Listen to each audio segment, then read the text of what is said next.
Uh, Senator, I want to ask you as well about what's happening here at home with the protests we have seen around the country and some of them at times turning violent. There has been criticism of Democrats' policies on immigration. Do you think that this confrontation that we are seeing now between military forces, federalized, and protesters is partly because of what Democrats have done to date?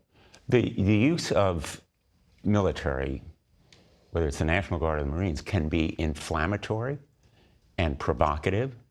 We had protests across the country yesterday that were entirely peaceful. I was at a number of them in Connecticut, in Hartford and Farmington and elsewhere, all around the country. I think this country knows how to do peaceful protest, and the exceptions ought to be handled by the local police and prosecutors locally. I spent most of my life in law enforcement before I had this job. I was the chief federal prosecutor in Connecticut, then I was attorney general for 20 years.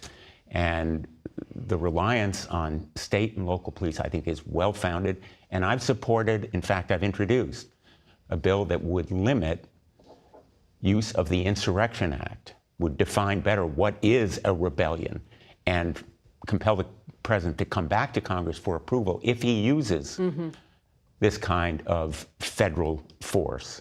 So I think that there are criticisms to be made of immigration policies. In fact, I favor comprehensive immigration reform. We need it. But that you would is call on separate. local law enforcement to perhaps stand up more and deal with it at the local level?